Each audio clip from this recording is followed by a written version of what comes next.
Eh bien, il me semble qu'il est temps de parler d'un sujet qui, pour moi, est primordial, très particulier et, d'une certaine manière, assez intrigant. On va parler de la communication de Marvel, notamment du côté des États-Unis. Je ne suis pas là à fustiger du côté de la France ou de la Belgique, ou en tout cas des pays, entre guillemets, francophones. On n'est pas là à parler de ça. On ne parle que de Marvel US, qui, d'une certaine manière, est la maison mère. D'accord? Donc, les différents pays sont supposément sous les directives de ce compte-là. Et pour moi, ce qu'ils font, c'est assez ambivalent. Soit c'est génial en termes de communication, soit c'est catastrophique.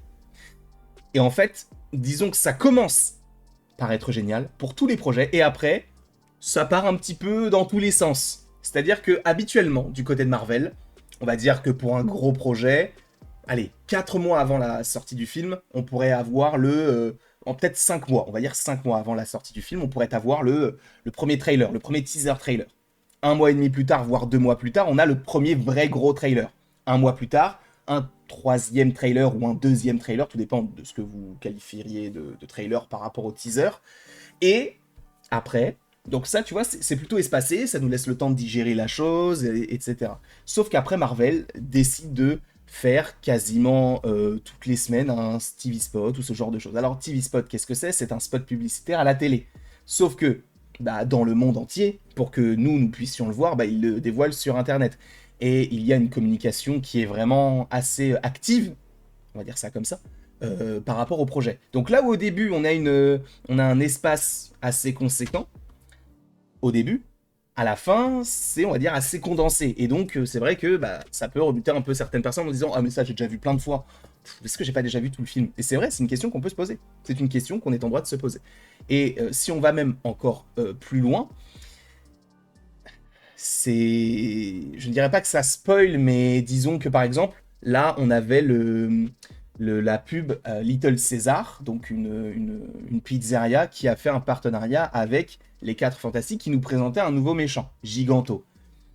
Jusque-là, bon, bah rien d'anormal, bon, c'est pas grave, mais on l'a toujours pas vu dans les trailers, donc on l'a vu dans des TV spots, mais on l'a pas vu dans les trailers, c'est un peu particulier, on est bien d'accord.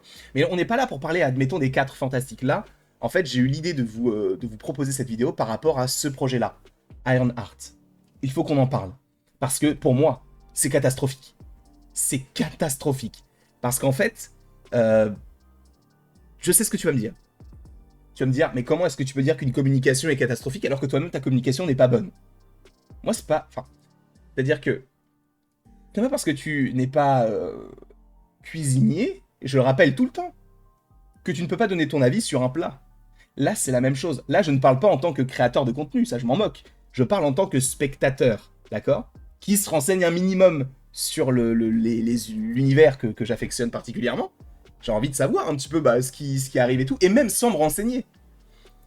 Hier, non, c'était avant-hier, parce qu'aujourd'hui on est vendredi. Avant-hier, je me dis, allez, tu sais quoi, je me suis réveillé à 7h. 7h du matin, je vais regarder les 3 épisodes d'Ironheart, je vais regarder l'épisode 1, ensuite je vais faire la critique de l'épisode 1, je vais regarder l'épisode 2, je vais ensuite regarder la critique, enfin je vais faire la critique de l'épisode 2, je vais regarder l'épisode 3, je vais faire la critique de l'épisode 3 et la critique la critique globale des 3 épisodes, mais cette fois-ci sur YouTube.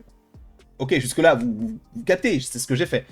Et en fait, dès le début, je me dis, c'est quoi, c'est un réflexe. Je vais sur Twitter, qu'est-ce que je vois? Je vois un poster. Je vais vous montrer sans avoir vu quoi que ce soit. Et là, du coup, attention, spoiler pour ceux qui n'auraient pas vu peut-être Ironheart. Donc attention, spoiler. Voilà, je tiens à le préciser. Je me réveille donc à 7h du matin. Les épisodes sont sortis depuis à peu près 4 heures. 4 heures. D'accord? Partez de ce principe-là. J'ouvre Twitter, je tombe sur ça. Ah bah attendez, bah, en fait je suis bête, je vous ai montré, en fait j'étais déjà sur la page. Mais je tombe sur ça. Je tombe sur ça. C'est-à-dire que moi, j'avais quitté Ezekiel Stein en étant une sorte de petit mec, voilà, un petit peu dans son coin qui est fan de technologie. Et on le retrouve ici, chauve, avec un implant ici et de l'électricité. Mais on est où? Mais ne nous spoilez pas comme ça. J'ai même pas vu l'épisode 4. J'avais pas vu l'épisode. Là, c'est en plus, c'est le poster de l'épisode 5. Et je viens d'ouvrir. Et tu vas me dire, bah oui, mais c'est de ta faute, t'as ouvert Twitter. Oui, Mais l'épisode était sorti il y a 4 heures. Il y a 4 heures, il spoil déjà ce personnage-là. Et allons même plus loin. Allons même plus loin, par pitié. On va remonter un petit peu, si vous le voulez bien. Les gars. C'est Mephisto. On le sait très bien. Ça se voit si on ne te montre qu'une main. Avec une bague très particulière. Tu sais très bien. Tu sais que c'est lui. Alors tu vas me dire, oui, mais il y a plein de gens qui ne savaient pas que c'était lui, etc. Oui, mais en fait, au-delà du fait que ce soit Mephisto ou pas, là, tu nous amorces le fait qu'il va y avoir un personnage surprise qu'on ne connaît pas qui va parler à Riri Williams. Laisse le temps aux gens de regarder l'épisode. Voilà, tout simplement. Et je sais ce que tu vas dire. Parce que moi, par exemple, ça m'est déjà arrivé de faire des critiques, tu vois, par exemple de Squid Game. Squid Game saison 3, j'ai fait la critique, je l'ai sorti, etc. le jour même de la sortie. Il y a des gens qui m'ont dit, mais frérot, attends la sortie de la série, là, pourquoi tu fais ça? Attends que tout le monde l'ait regardé. Là, pour le coup, c'est débile. Parce que là, on pourrait dire, attendez que tout le monde ait regardé, ou en tout cas, attendez quelques jours avant de faire ce genre de poster. Tout simplement, attendez. Tu vas me dire, mais quelle est la différence? C'est que là, il spoil sans dire qu'il spoil. Moi, quand je vous fais des vidéos, je vous dis, attention spoiler si vous ne voulez rien savoir. Et je leur dis, même aux gens qui me disent ça, eh ben, gars, t'es pas obligé de regarder la vidéo. T'es pas obligé. Tu peux regarder le truc et après regarder la vidéo ou scroller sur Twitter, il n'y a pas de souci, sachant que moi, dès le début, à la différence de ce qui est ici, je ne spoile pas. Je dis, j'ai vu l'épisode, je t'en parle maintenant. J'ai vu la série, je t'en parle maintenant, avec spoiler ou sans spoiler. Je le précise. D'ailleurs, je fais un petit discours avant en disant, fuyez pauvre fou, tout ça. Je vous le dis. Je vous le dis. Et du coup, il y a quand même des gens qui disent, non mais tu pourrais attendre. Bah toi, tu peux ne pas regarder la vidéo. Là, c'est la même chose. Et là, c'est pas la même chose. Je ne me suis même pas renseigné. Je suis tombé sur le poster avec Zeke. C'est quand même une folie. Non mais vraiment. Et du coup, en fait, c'est ça que je reproche, c'est que, en fait, d'une certaine manière, des fois, dans la communication, vu qu'ils ont envie de sortir les trucs assez rapidement, ils ne prennent pas forcément, je pense, conscience du fait qu'il y a des gens qui ne peuvent pas voir ça d'un coup. Encore une fois, la différence de, nous, on sort les critiques assez rapidement, mais parce que il y a l'alerte spoiler. Si tu ne veux pas regarder la vidéo, si tu ne veux pas avoir l'avis, bah tu scrolles, il n'y a pas de souci. Il y a un temps avant que je donne mon avis. Là, il n'y a pas de temps, tu tombes directement dessus. Et c'est là où ça me pose un petit problème. La communication, elle est un peu étrange. Au début, c'est génial, parce qu'on n'a rien autour du truc et tout. Disney, de manière générale, en communication, ils sont très forts. Parce que ils sont un peu moins présents au tout début, puis après, il y a une cadence qui commence à être un petit peu plus, on va dire, régulière, et après, boum, on balance plein de trucs. Ça peut être intéressant, regardez. On est en juillet. Dans 5 mois, il y a quoi? Il y a Avatar 3. Dans 5 mois. On n'a toujours pas de trailer. On a quelques images ici et là, mais le trailer est toujours pas sorti. Alors que le trailer du 2 était sorti en mai ou en juin en 2022. Pour une sortie en décembre. Donc 7 mois avant.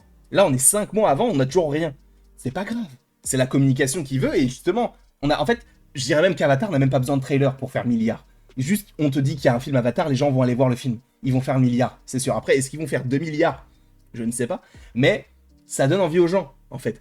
Et donc, t'as pas vraiment besoin d'une grosse communication, et ça, ils le savent. Mais des fois, d'avoir ce genre de communication, je trouve que c'est un peu dommage, tu vois. C'est un petit peu dommage. Après, là, sur cet épisode-là, ça me dérange pas moi, puisque j'avais vu tous les épisodes. C'était plus par rapport à Zeke. Je me suis dit, bah, ok, donc le mec qu'on voit avec l'électricité dans le trailer, c'est lui. Je le savais pas du tout, moi. Je m'étais dit, tu sais quoi, je vais essayer de regarder ça un peu comme ça. Et là, je tombe tout de suite dessus. Bon, c'est un peu dommage. Encore une fois, il y a une différence. Je suis pas là à me jeter des fleurs, pas du tout. Mais il y a une différence entre proposer un projet qui va parler de spoiler et l'annoncer, et dire directement, voilà, le spoiler. Sans dire, attention, le spoiler est là.